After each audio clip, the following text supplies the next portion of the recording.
Сәлем құрметтім. Бүгін мен сіздерге қоян қуырдақтың жасалу жолын көрсететін боламын.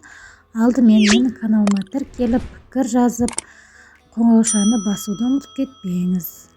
Сіздің қолдауыңыз мен үшін өте маңызды. Сол үшін бір өтінішімді орындап, каналыма тіркеліп кетіңіз. Алдымен өзіңізге қажетті картошкаларды алып, жуып, шайып, тазалап, осылай ортасынан екі бөлсеңіз де, немесе картошканы бөлмей бүтіндей салсаңыз да болады. Қызып тұрған майда картошкамызды қызарғанша қуырып алатын боламыз. Бұл дәу болғанымен бұл картошка піседі, себебі жарты сағаттай майда тұратын болады. Екі жағы қызарғанша міне бір беті қызарды, екінші бетіне айналдыра отырып, осылай қызартып пісіріп аласыз. Достар, менің арнамда көптеген рецепттер бар. Соның бірінде қоян етінен гуляш жасағанмын. Соны көре кетіңіз, бірақ оны көру үшін сіз менің каналыма тіркелген болуыңыз керек.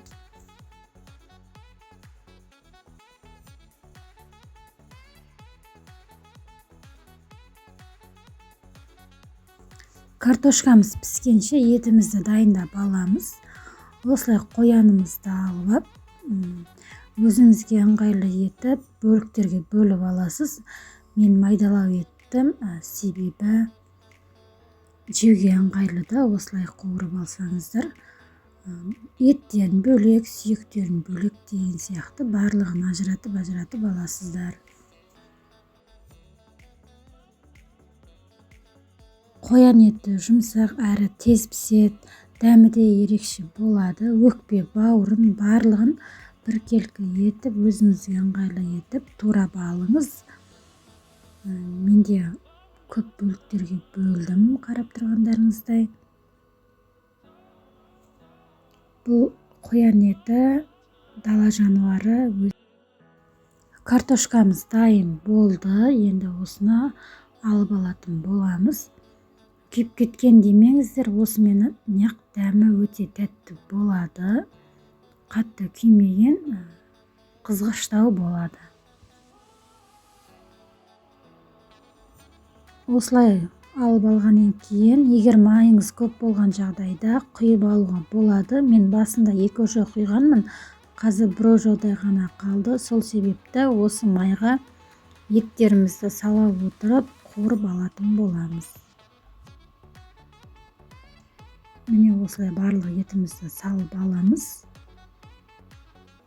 Қазанымызға бетін жауа отырып, 20 минутқа қуыратын боламыз. Еттің құрызын жаңағы картошка құйған майымыз бар ғой, қуырған майымыз, соған қуыра бересіздер. Өкпе бауырын салдым соңында.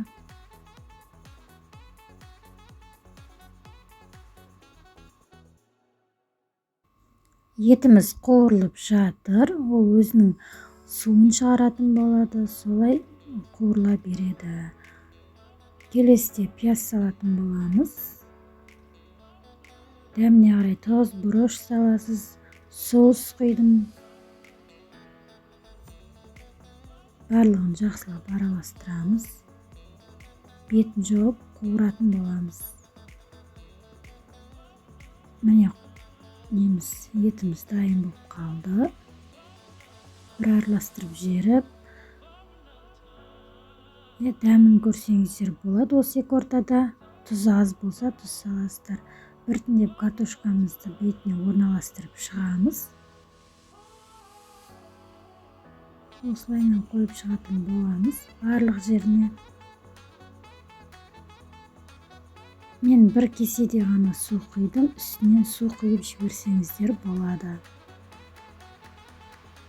Міне біздің қоян қуырдағымыз дайын болды. Ас болсын, жасап көріңіздер, өте тәтті. Бұл қоян дала жануары деп айттым ғой, дала жануар болғаннан кейін өзіндік ерекше дәмі болады. Құрметті, менің каналыма тіркеліп, пікір жазып, қоңыраушаны басуды ұмытпаңыз. Себебі сіздің 1 минуттық уақытыңыз мен үшін өте маңызды. сіздің қолдауыңызды күтемін. Сау болыңыз. Видеоны соңына дейін көргеніңіз үшін рахмет. Алла сізге разы болсын.